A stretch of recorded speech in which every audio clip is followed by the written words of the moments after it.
My name is Elaine Sponholtz. I'm a doctoral student at the University of Florida in the College of Journalism and Communications, and I'm here to interview one of the rabbis that were civil rights activists 50 years ago today. Could you introduce yourself for us? My name is Jerry Goldstein. I'm a rabbi. I live in Los Angeles, California. I was born in California. I'm a Reform rabbi, and I was part of the events on June 17th, 50 years ago, 1964. Yeah. Right. So we wanted to start out by asking, what was your view and experience of the South in 1964 when you first came here? Had you been to the South before, or was it new to you? When I got here in 1964, I'd flown directly from a convention of rabbis up in Atlantic City, and I was flown into Jacksonville Airport. It was not the first time I had been here. The first time was when I was a teenager, just out of high school, and I and a buddy, we drove all around the United States for the whole summer as a kind of fling of things. I think my Southern experience was with some of his cousins at Virginia Beach. And it was the first time I'd seen the segregation signs up. And that was just sort of I knew I'd read about such things, but then you see it, the separate toilets, the separate beaches, the separate pools, the separate everything.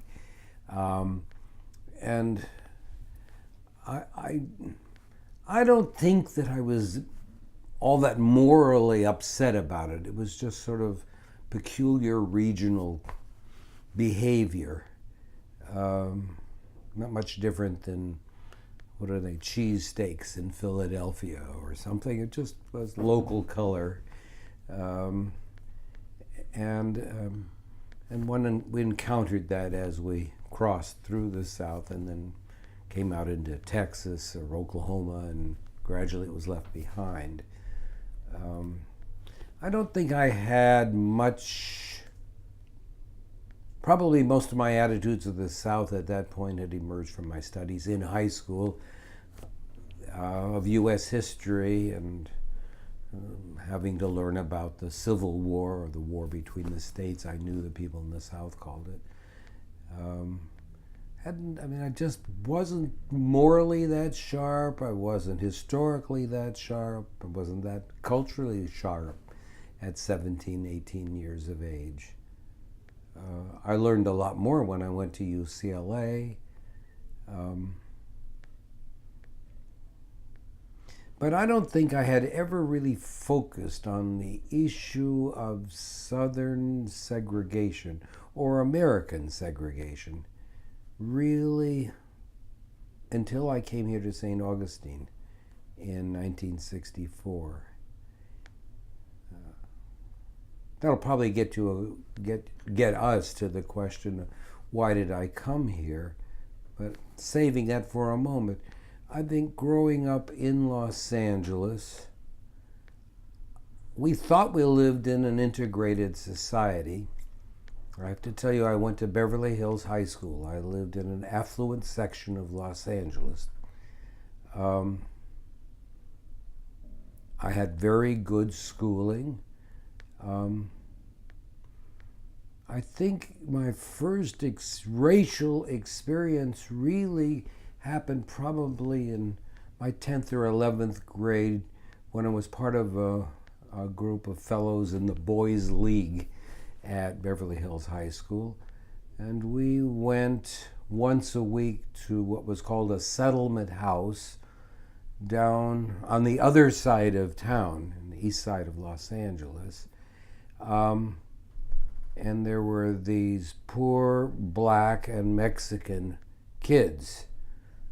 I think we went there because they were poor, but it was pretty obvious that they were black and Mexican.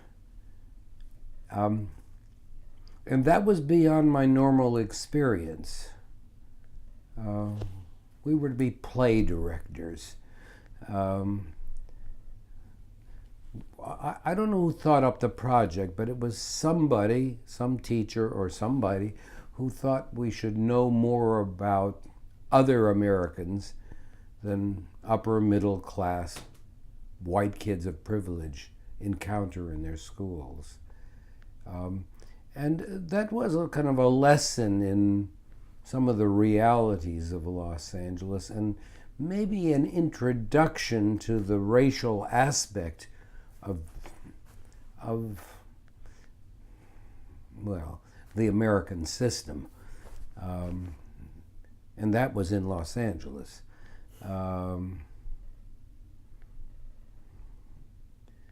Probably, I sang folk songs like everybody else did in the 50s and 60s, and there were some of these social messages. And there certainly was a social message coming out of my synagogue.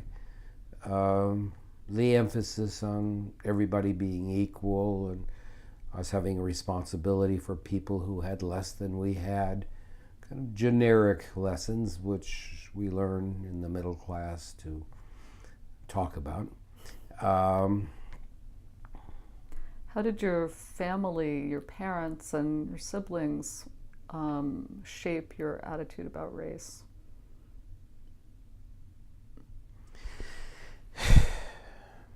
My father was an immigrant from Eastern Europe.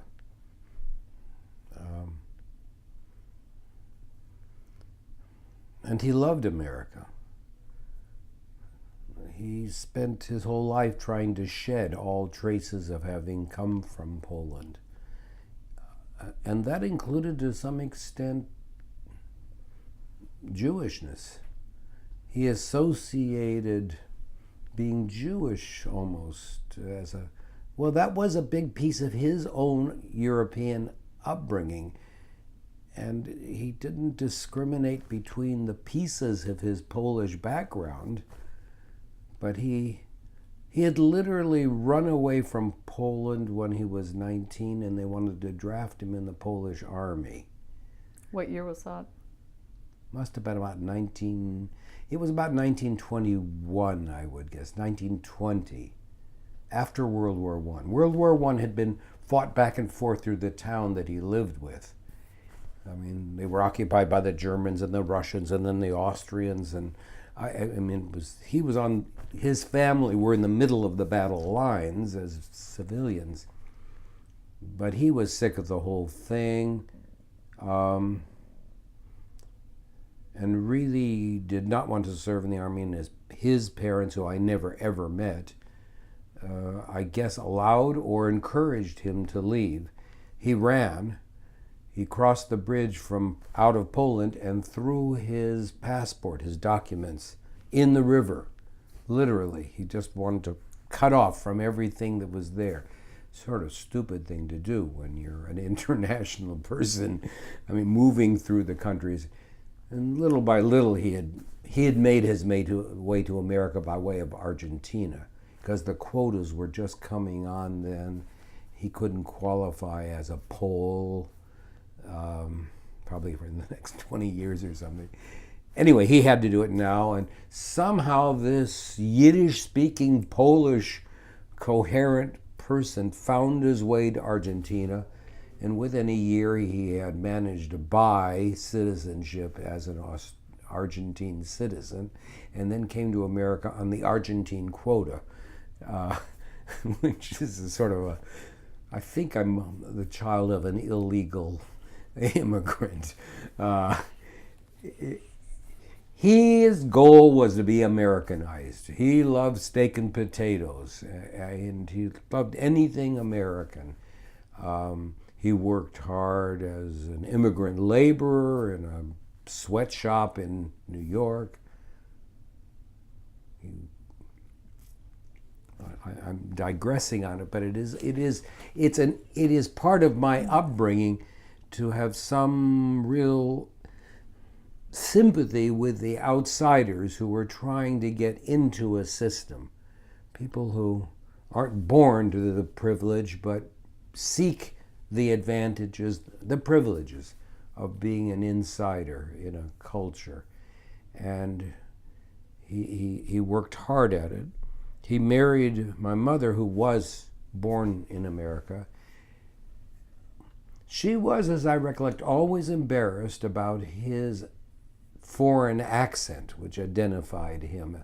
No matter how American he was, he sounded like an immigrant because it was built into his speech. She had him going to night school and all kinds of things to learn how to talk like an American, to fit in. But wasn't Los Angeles full of people that had come there from Europe and were trying to fit in at least in the film industry? It is true, of course, that Los Angeles had its share of immigrants, or the children of immigrants. Those Jews who were active in Los Angeles' big industry, entertainment, Goldwyn and Warner Brothers and those people, they weren't the ones who showed their Jewishness in almost any way. Occasionally they went to synagogue. Mostly they didn't. They too were in this great Americanization thing. And the way to Americanize in the 19th and 20th century was to shed one's distinctiveness. And that was a kind of, that was the mode of accommodation. Now, my mother, of course, had a black maid who came to the house every week. And Betsy, I think, was her name. She'd come, I don't know, every Wednesday or something to clean the house.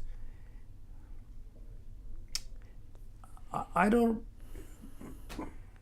again, one just sort of accepts things when you grow up in a house.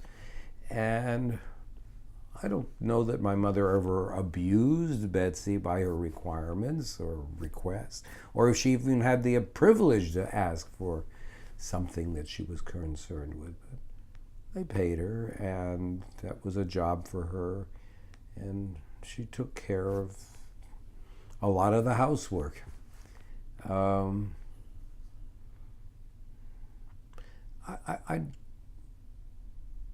I think my father probably always referred to blacks as, or Negroes, or as we called them, as Schwarzes. That's black in Yiddish. But it has that derogatory tone. It's almost the nigger word. Mm-hmm. But I think he did. I've never heard him. I don't know. I can't remember clearly. How could somebody who was born in America, of American parents, be somehow as unculturally un-American as he was? That's that great puzzlement. The blacks are some of the oldest American families we have, and that was just their place, was to be the carriers and the service people. If we can move forward to the 1960s, Yeah. and how you came to be in St. Augustine, can you describe your relationship to other civil rights leaders? I was not acquainted with any civil rights leaders in the earliest of the 60s. I knew something about some of them. I guess I'd heard of Martin Luther King, but he wasn't St. Martin yet. He was really a Southern preacher. And he seemed to be getting in difficulties with the police. And he seemed to be, he hadn't emerged that much out of this South in national consciousness. And I bet his picture wasn't on the cover of Time magazine or Newsweek magazine.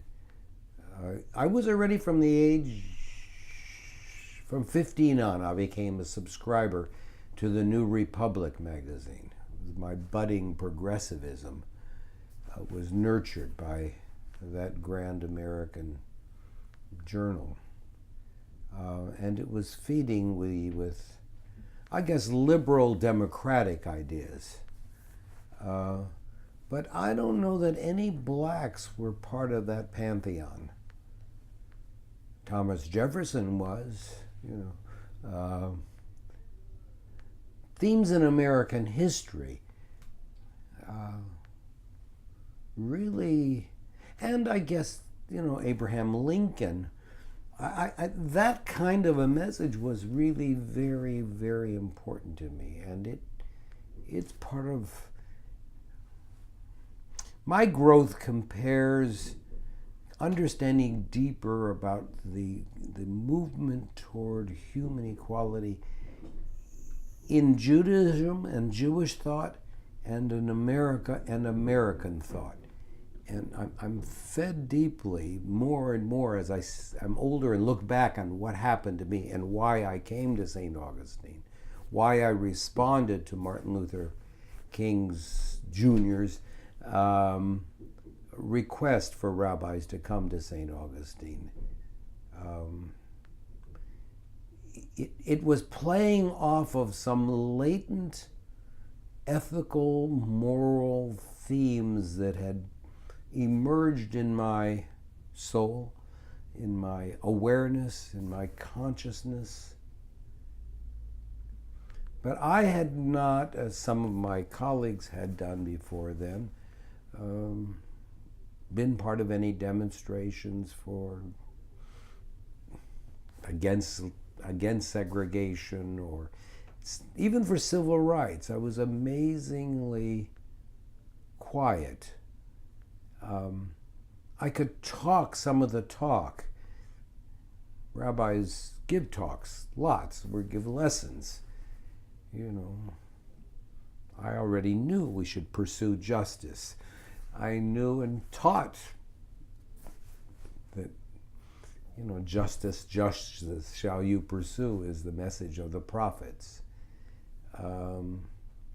I knew from sitting through already 25 or 30 Seders on Passover that my people had come out of slavery, and that God wanted us to come out of slavery, that God wants humans to live free lives, to fulfill their potentiality. I knew it intellectually,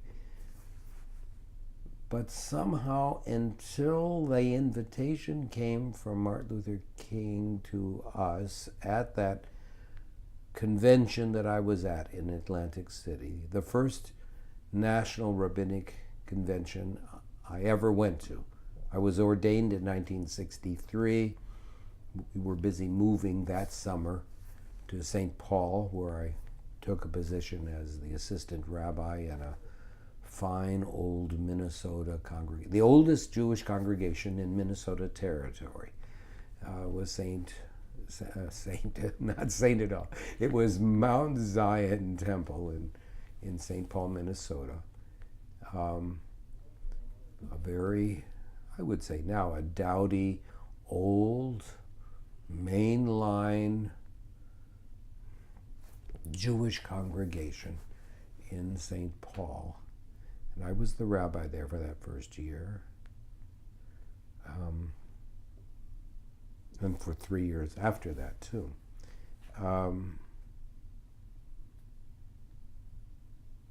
So I went to my very first rabbinic convention. And lo and behold, the very first thing that I remember at that convention, the opening general session, some rabbi got up to read a message that was addressed to the convention. If some of the rabbis would come to St. Augustine and join with Martin Luther King, who wrote the letter, or the telegram.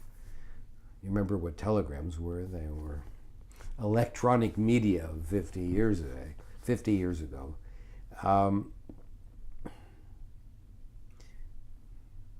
And that somehow struck chords in latent threads that were woven into my awareness, I want to call it my soul, my spirit. And it just clicked. I can do that. It is a mystery to me altogether how that happens. It's a huge mystery as I think through the last 50 years, and maybe even before that, to figure out how you decide to do anything. How do you decide that, we're programmed to do so much in our lives. I went to college. I don't think I ever thought about whether I should go to college. I did, though. I never thought of doing anything else after I finished high school but go on to the university. I thought a little bit about what I should major in. I decided I was already thinking of becoming a rabbi. And even that's a mystery. How do you decide to do something like that? But I thought, well, if I'm going to go to rabbinic school, it'd probably be a good thing if I studied philosophy. That wasn't right. That was a bad major for me. But that's how I chose. But I think a lot of choices are impulses. I think sometimes they're made. Things are overcaused. Major decisions are overcaused.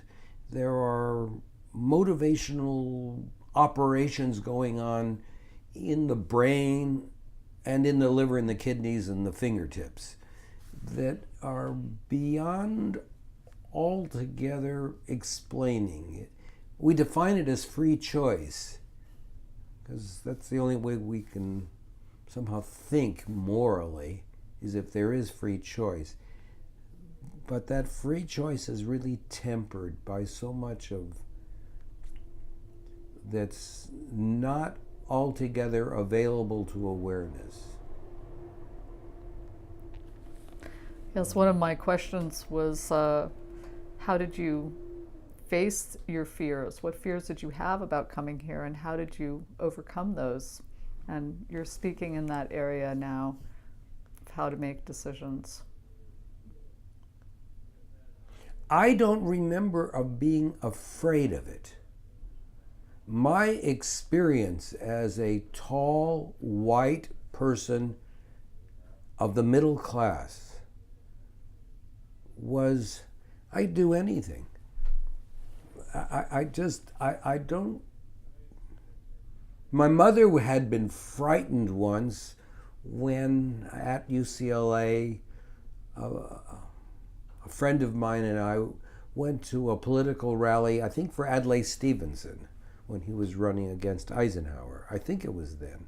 Maybe it was the end of high school. Anyway, out in front of the Shrine Auditorium in Los Angeles, there were Marxists. I didn't know what they were exactly, but they were handing out literature. They turned out to be Trotskyists. They were members of the Socialist Labor Party.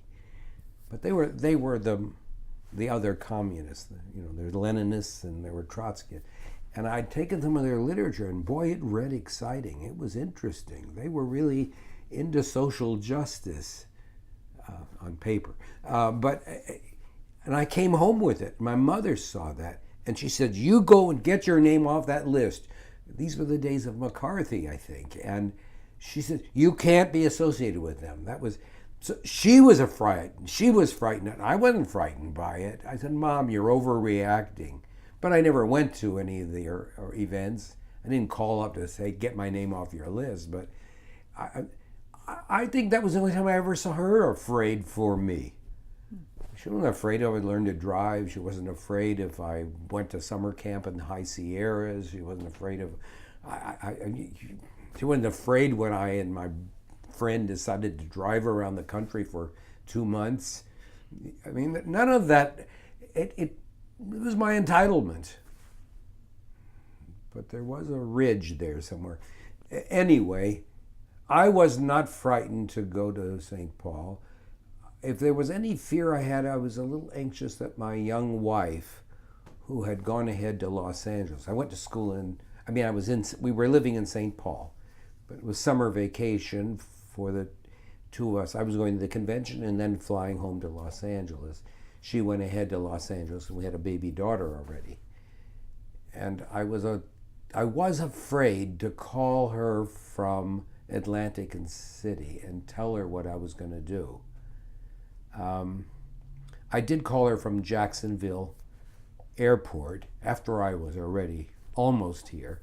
And I said, listen, I'm going to do something tomorrow and I'll probably get arrested. And I'll be all right. You may read about it in the Los Angeles Times or see it, on television or something. But it's okay. I'll be fine. And she really didn't protest as much as I was afraid she would. Maybe she knew it was already too late.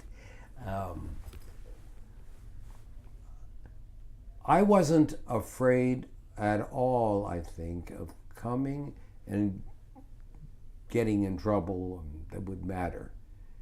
I went and asked my senior rabbi if it would be all right for me to go. He was at the convention. And I remember said, I'm planning to go. I'd like to go. I wasn't that forward. I'd like to go with a group that's going to St. Augustine. I said to him, what was that, I guess Monday night or something. Why do you want to do that? It was like, what's wrong? You think that'll make any difference? It was, normal questions, actually. In fact, there were 300 or so rabbis, maybe 400 rabbis there, and only 16 of us did go. It was a bit odd to do. It wasn't because it might get... I don't think anybody said, be careful. They just said, it's kind of like you're wasting your time. What do you want to do? What do you want to do that for? And I said, it just seems right, and it'll be an interesting experience.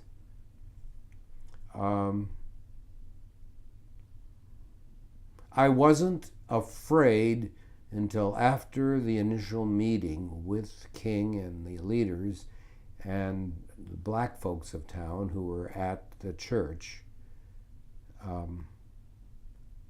When we lined up to walk down to what they said was the slave market. That's what they would do every night at the end of their rally. Maybe I'm getting ahead of myself in the story, but...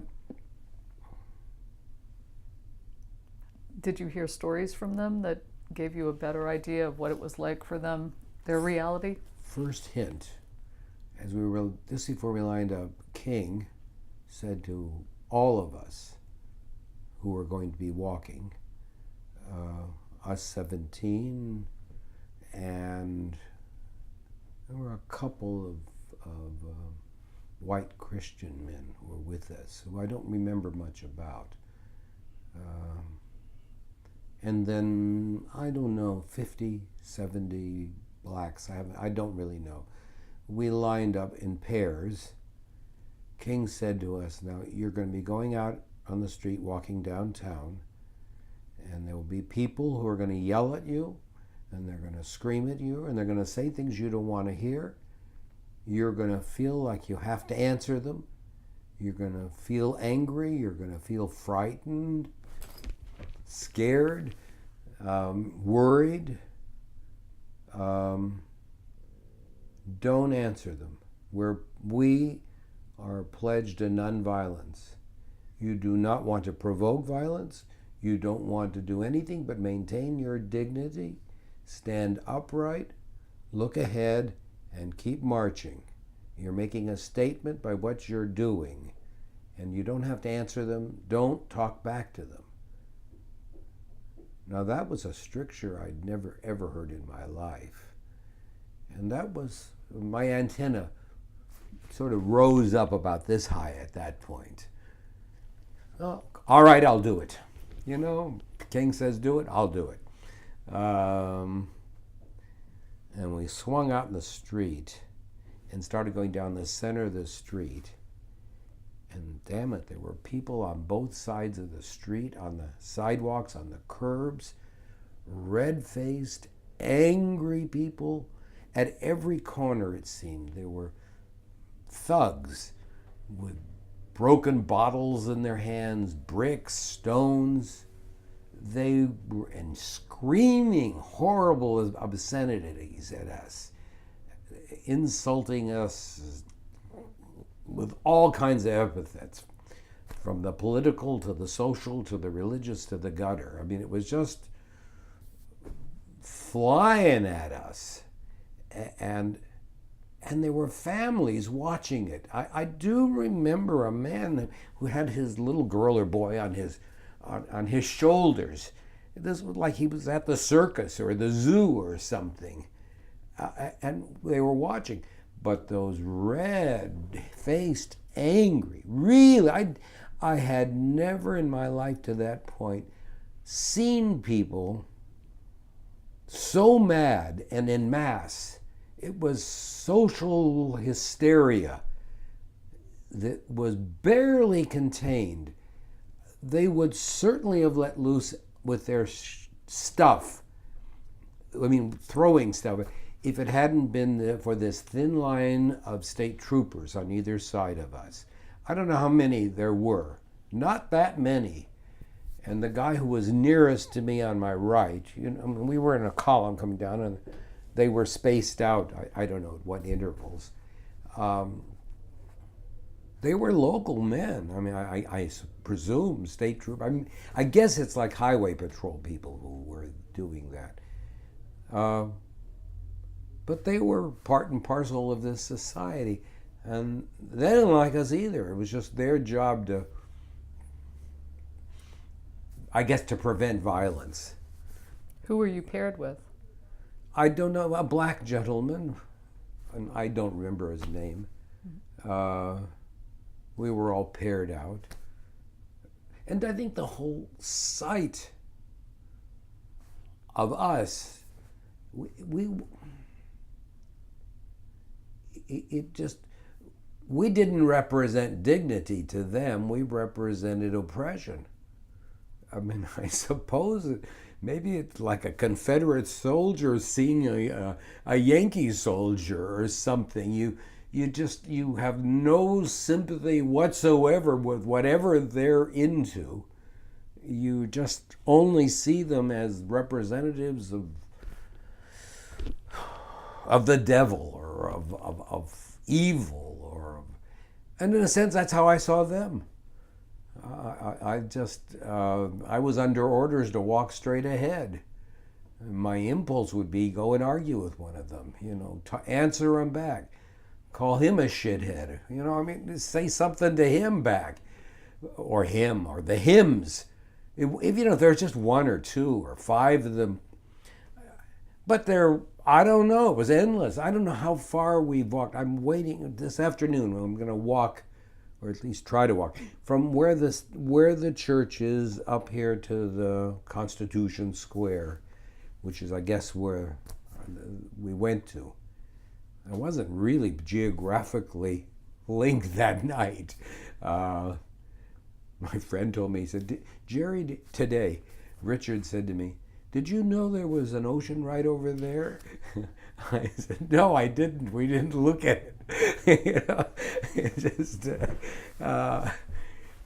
being here now is so different than that time. Had you heard about the sniper? No, I never heard about it. Is there a story of a sniper? Somebody else said it was mentioned to them before the march. I don't know. What overshadowed our experience came just 4 days later, when those three freedom riders, Goodman, Schwaney, and I forget the third one, Cheney, Goodman, and I can't remember his name, which is wrong, who were murdered. And that's, if we were threatened, in the similar circumstances in just Mississippi, which was part of this South, Deep South, they'd really murdered people doing stuff like we were trying to do. I mean, in fact, they were working for voter rights. We wanted something more tangible at that time. As I understand, we wanted an integrated police department, an integrated fire department, and representation on what was a kind of civil rights commission that should have been set up by some government agency. Had no blacks on it at all.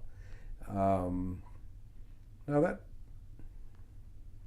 in a sense, those were tangible. That wasn't just voting rights. That was treating people like citizens, or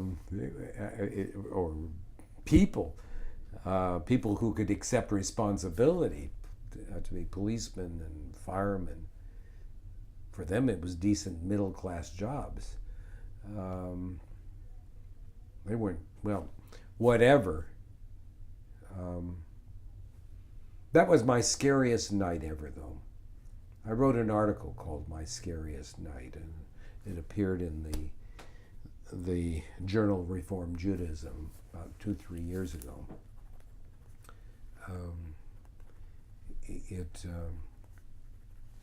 A number of people read it, and I actually got some notes from the younger rabbis who'd never heard of this, didn't know anything about this, and were impressed to hear about it. What part did you play in drafting the letter that was made public after you were arrested?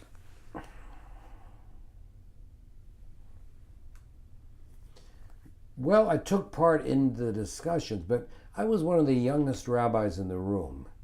And I have to say, in personal dynamics, I was awed by some of my older colleagues, some of the great names in the rabbinate. They were already pretty important, I think, but they become almost legendary, whether it's Cy Dresner, who is with us this week. They're old guys. Last week I was in Stamford, Connecticut. I was there for my daughter's wedding. Not my son's wedding. I'm already calling the bride my daughter. Isn't that nice? And I knew that Eugene Borowitz, lived there in a senior housing facility, and we had learned he probably wouldn't be able to come here. As he explained to me when I had lunch with him last Friday, old age has caught up with him. He has a walker and he's bent over and has limited strength, but we had a wonderful conversation. I hear he's the philosopher of the group. The philosopher theologian of the group, certainly that group.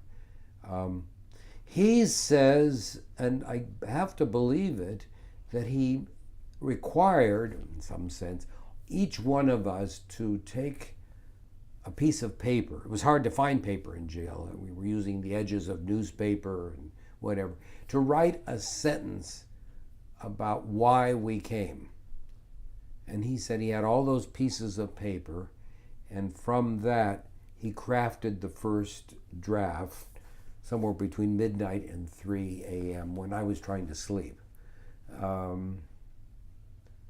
We had talked before that, and then early in the morning he shared his draft, and we talked about that, and there was some refinement going on.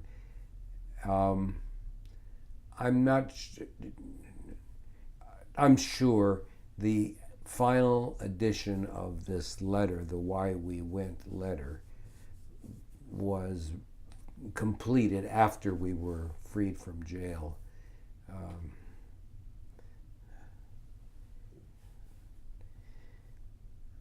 What he is really sad about, spent a good deal talking about, is he had saved all those little pieces of paper. He had them all, and I guess he told people he had all those slips of paper, And then somebody suggested to him that those were historical documents of great value to the historians, and that he should turn them all over to the American Jewish Archives in Cincinnati, where they keep all the written documents they can find about American Jewish history. And he did, and nobody can find them. Now they have bushels and bushels, barrels and barrels, boxes and boxes of stuff there that's never been sorted or classified. And somebody's going to come on them one of these days, some doctoral student who's got lots of time and is ready to really dig into the bottom of this stuff. It would be a wonderful thing to see it. I don't know what I wrote on my little piece of paper, but I believe it's incorporated in that text, possibly verbatim. We all came for different reasons and variations of the different reasons. That is a spectacular document in many ways. It's not as fine a grand document as King's letter from a Birmingham jail, which I just reread recently, and King really was a very gifted preacher of contemporary religion. And it's not only how he said it, but it's what he said too, that was really inspirational and elegant. This document, Our Why We Went, I think is an elegant document. About 2 months ago, I was called on to speak to a group in Los Angeles. It's a group called Bend the Arc, which is based on something that King said. The arc of history bends toward justice. And this is called Bend the Arc, be one of the people who makes justice appear. And they knew I was coming for this reunion here in St. Augustine, but they didn't know anything about it. They're mostly people under 30. For most of them, if I'd said I was with George Washington at Valley Forge, it would have been about the same as saying I was with Martin Luther King in St. Augustine. It's remote. You talked about that it was before he became Saint Martin. Saint Martin. Before Martin Luther King became Saint Martin. Do you have anything to say about that process? Or we hear that women and children were also on the front lines, and often history tends to describe the great men. And I wondered if you had any other descriptions of who else was there.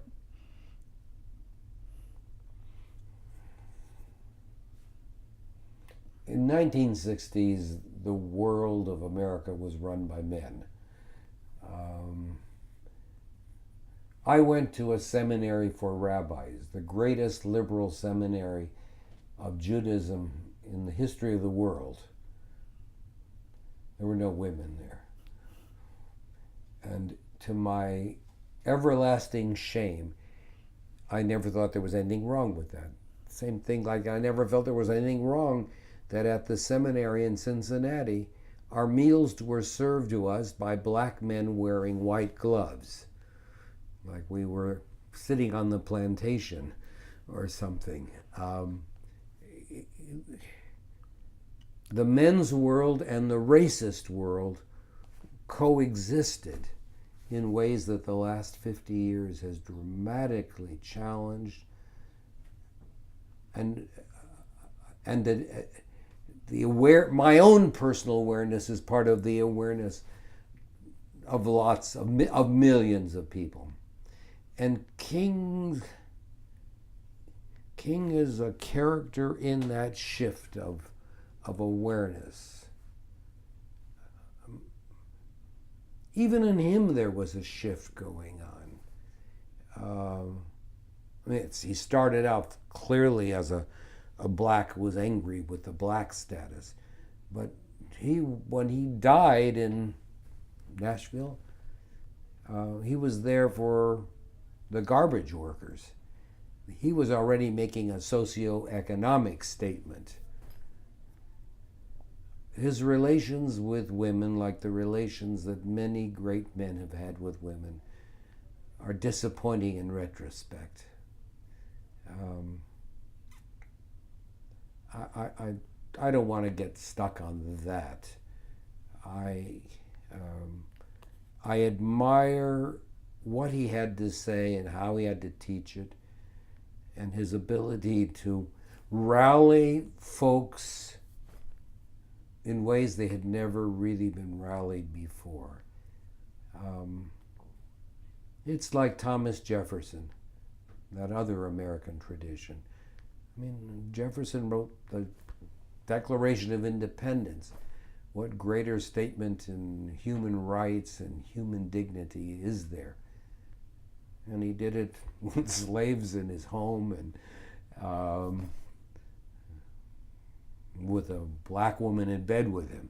You know, it was just, can you or can you not judge people by the standards of your own time?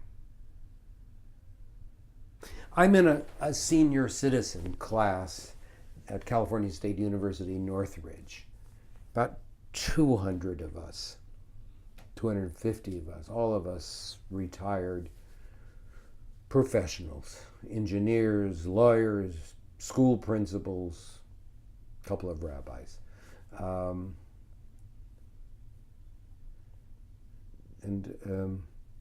was in a course a couple of years ago on great decisions of the Supreme Court of the United States. And one of them had to do with the Dred Scott decision, the Fugitive Slave Act. And the guy who presented it was somebody who'd grown up in the South. I'm not sure which state he does. He still has his Southern airs. He's a Southern gentleman in many ways. And he presented it with more generosity to the South than most of us would have drawn up, about how at that point it was property and they just wanted to keep track of their property. And then he said, and how would you have voted if you'd been on the Supreme Court? And they went around the room, 15 of us, sitting around the table where we meet every week. And I didn't keep score, but at least half the people in the room did say, I guess if I lived in that time, that's how I would have voted. To say that the Fugitive Slave Act was constitutional. Dred Scott had to stay a slave in Louisiana, I guess it was. That surprised you? It disappointed me. I said it, but I maybe have been more flattering. I said that I think had I been a Supreme Court justice at that time, I would have wanted to vote against slavery. I would have wanted to do that, and I'd pray now that I would have had the energy and the courage to say, no, people are not property. That is too much for the American spirit to handle in 1776 or 1860. I mean, certainly following the Civil War and the adoption of the amendments,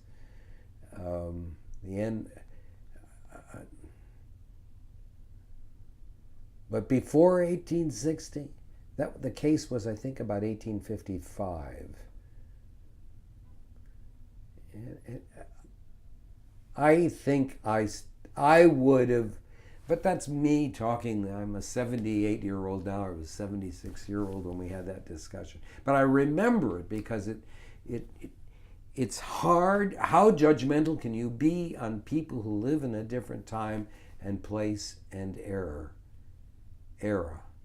But there were abolitionists, and there were people at the Constitutional Convention in 1780 who said there should be an end to slavery, if not immediately within a certain time frame. And the compromise was that the import of slaves would stop in 1812 or something, or 1810.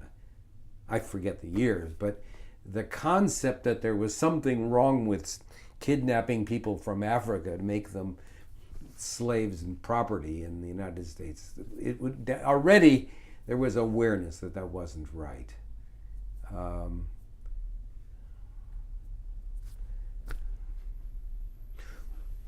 Borowitz told me, I should get this on the record, because Gene Borowitz said he had conversations with the two Christians who were arrested with us here in St. Augustine. I don't remember. I must have talked to them. I'm gregarious. I talked to everybody. But I don't remember. He remembered that one of the fellows, some young man in his 20s, when Borowitz asked him, "Why are you here?" He wasn't gathering material for a statement of the Jews. He was just asked them, "Why are you?" This one fellow said, "My grandfather or great-grandfather was the Chief Justice of the United States Supreme Court on the Dred Scott decision. And he voted with the majority." And this young man said, "I've spent my whole life trying to make up for what my grandfather did." I mean, that touched me greatly when Borowitz told me that just that this, be born of, I mean, wouldn't it be wonderful to say my great-grandfather was the Chief Justice of the United States Supreme Court and he voted against slavery, but my my grandfather, whatever he was, he voted with the majority. And I'm spending my life making up for that and coming here to St. Augustine and protesting segregation. Yes, I'm glad you put that into the record. It was. I wanted to ask you what kind of reaction your involvement created back in your own Jewish community and also in the local community here. I don't know what happened. Well, take them in order. The first local community I encountered was back in Los Angeles, because after I was let out of jail on bail, I did fly back to Los Angeles in my parents' home, where Francis and my baby Sarah were. And they greeted me with open arms. Of course, they were pleased I wasn't in jail and I didn't get hurt. But they invited all the friends, relatives, and neighbors to come to an open house at our family home the next Sunday. And I'd be there. Now, there had been articles, hometown boy arrested in St. Augustine. They showed up. I don't know how many friends, relatives. Big open house, must maybe as many as 40 people, 50 people. I don't know. My mother loved making food for people, and they kept coming. And they wanted to talk to me about what happened. Asked me how we got out, and I said NAACP, I think it was, posted bail for us. We were arrested. I was arrested. I think we were all arrested on 3 charges. One was trespassing. The second was, I guess, disturbing the peace. And the third one was conspiracy. And there was a $300 bail posted on each of those 3 counts. Now that was 1964. I think one has to think $300 then would be at least $3,000 today, maybe $9,000 at a minimum was the value of what was being posted, and maybe it's even more than that in today's terms. Whatever it was, by Sunday evening, they had all put in $900. Everybody who came. I guess a lot of them had been like I was. It wasn't that they were actively engaged in civil rights or had such great sympathies with injustice or something. I don't know. Personal example carries a lot of persuasive quality to it. The blind man asking for you to buy his pencil for 25 cents can sell it more readily than the guy who's not blind. You have some kind of personal sympathy with this guy who can't even use a pencil. They responded very quickly, and I think it alerted them in a way to the kind of injustices of the system. That a nice boy like me, a nice middle-class white rabbi like me, can get arrested for trespassing because he's in the parking lot of the Monson's Motor Lodge, or get trespass, breaking the. I just saw today a picture of me actually being apprehended. I never had seen it before, but I recognized them. First, I recognized myself. I was 50 years younger, but I could recognize myself. I'm in suit and tie, and these 2 guys, not in uniform. I think it must have been the manager of the restaurant and maybe a guard or something. I don't know who. These 2 guys were on me, and you can see the NT of the sign restaurant up above. Great picture. My wife immediately says, we've got to make 6 copies of this picture and give it to each one of our grandsons. They should. It was outrageous that the people were like us, and we were accused of conspiracy, taking a black man to lunch in a diner.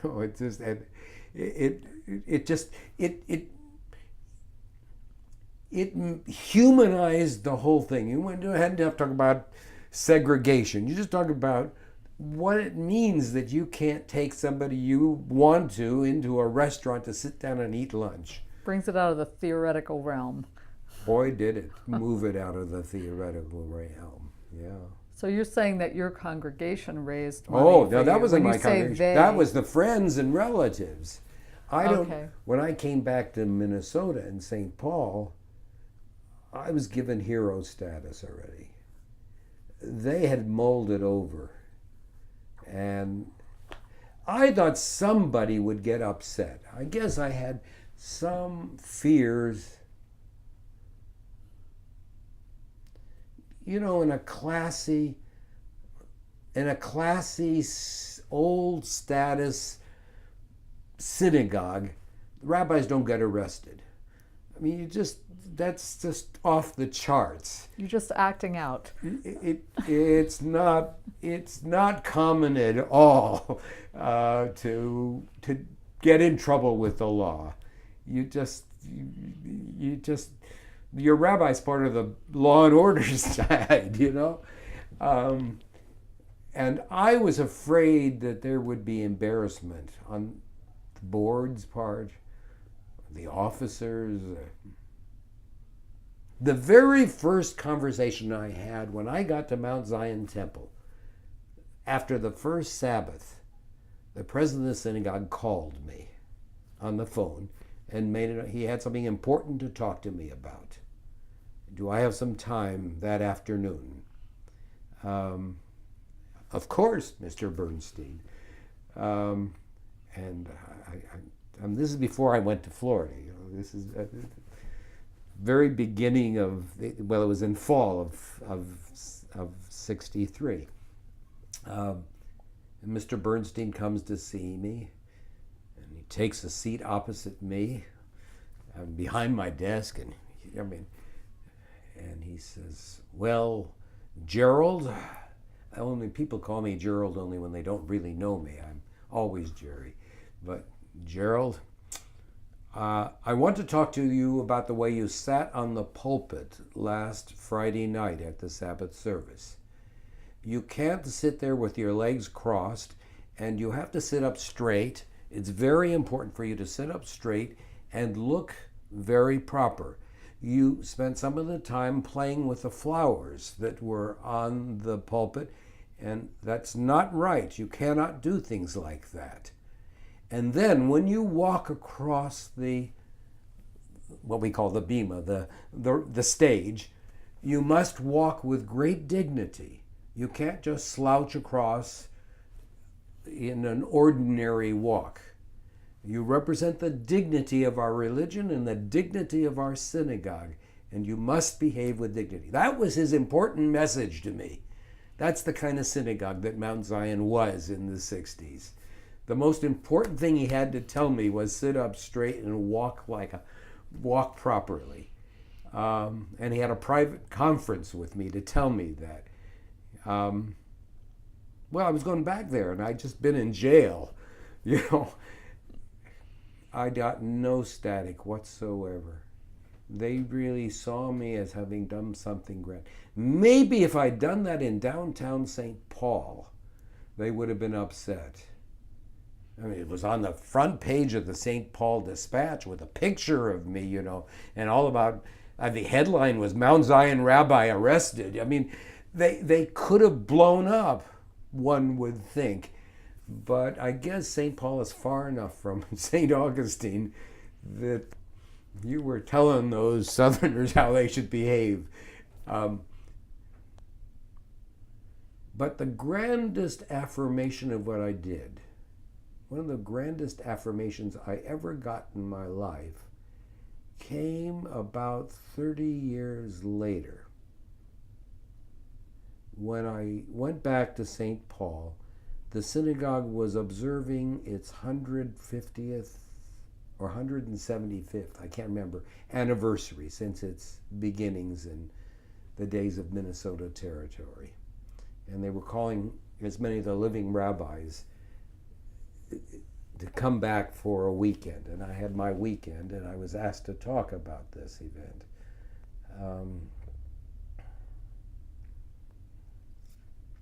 It was always good for a good talk, I have to say, telling about when I was with George Washington at Valley Forge, when I was with Martin Luther King in St.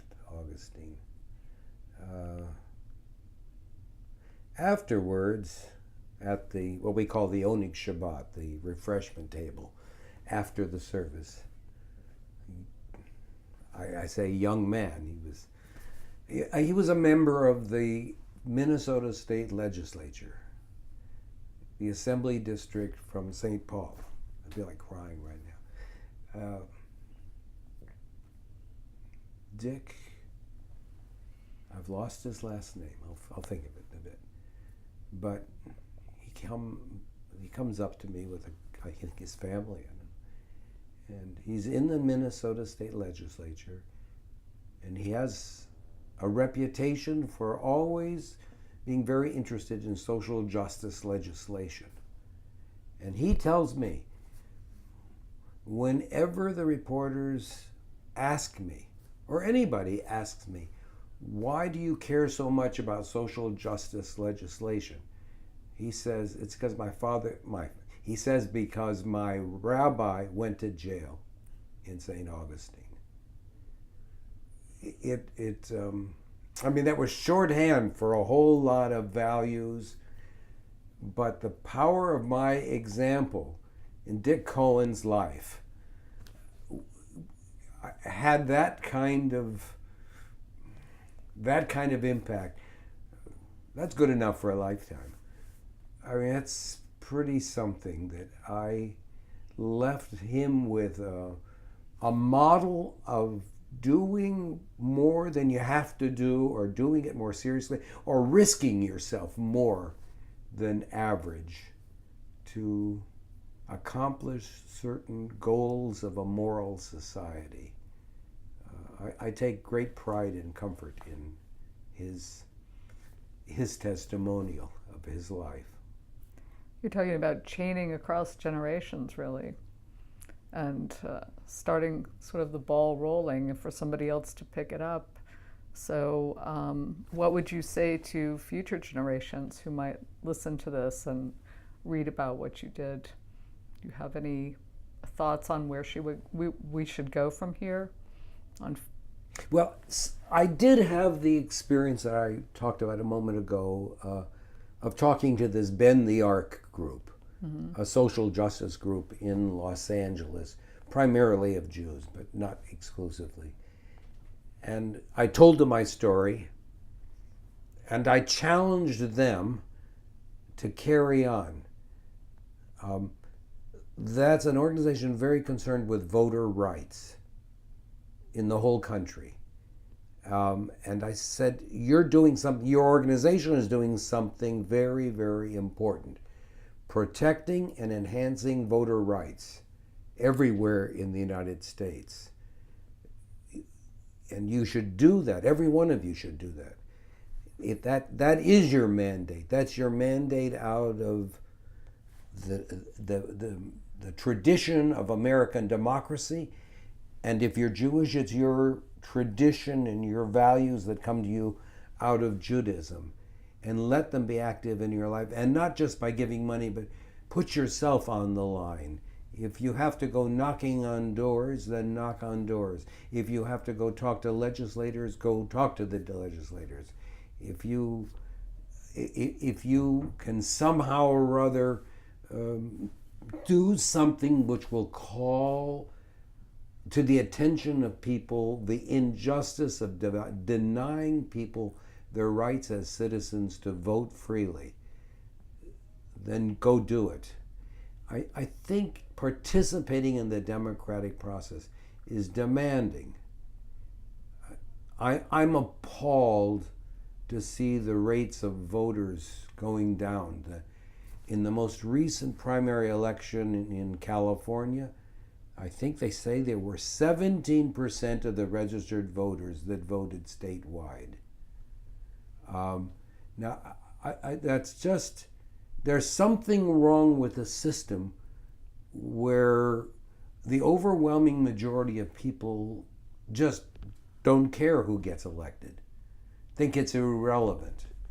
I think that a free society doesn't mean that you're free to not do things. You're free to do things. And I think what I've tried to do in my life, and inspired very much in my own life by what I did do 50 years ago, I've continued to do that. I'm still to this day active in civic protests and civic engagement and in citizen education. Seems terribly important to me. The most important task I'm involved in at this point is something that I'm doing with the synagogue of which I'm a member. I'm not a rabbi functionally in the synagogue. I'm just a Jew in the pew there. It's a grand congregation with a grand tradition of social justice engagement. Where is it? In Los Angeles. It's called the Leo Beck Temple. It's across the street from the Getty Museum. If you've never seen that, that's something to see, the Getty. Richest museum in the country. I don't know if you know that, but just to go see the buildings or something. That's a Los Angeles plug. But at the synagogue, we did a lot of talking among the people in the synagogue about what keeps them awake at night, what bothers them most. And the top issue internally was transportation. It recurs across all. So there are people concerned about health, there are people concerned about retirement, there's people concerned about jobs. But wow, everybody in Los Angeles experiences the disorder that's caused by massive traffic jams all the time. The synagogue itself is along we call them freeways, the Interstate 405, which is the third busiest highway in the country. It's impassable. It's one long parking lot for about 10 miles. And the amount of time and money that is spent trying to connect the parts of Los Angeles means that people can't get to their jobs. If they get to their jobs, they can't get home, they can't be with their family, they can't educate their children. Poor people particularly, who don't have any other mode of transportation to get to their work. People who live in the northeast San Fernando Valley and who work at the airport doing all the jobs that need to be done. 50,000 jobs a day at Los Angeles International Airport, and you've got 25,000 of those people coming from and they're spending it is such an entanglement of it is unjust to those people. I've heard them, it's awful. These people, to have employment, doing the work that needs to be done, not high-paying jobs at all, but to get the jobs that are stable, they have to start at 5 in the morning until they get home. It's 9 o'clock at night, and they say, I can't sit with my children. I can't. They're going to school. We want them to do well. How can they do well if I can't encourage them in any way? So that's the kind of problem that you're working on. Our synagogue takes that on. People are stunned. What's a synagogue involved in a subway project? That's the solution. We need to have a very expensive to build rapid transit system that'll take people from one end of Los Angeles, the North Valley, underneath the Santa Monica Mountains, and down to the airport, with stops along the way. You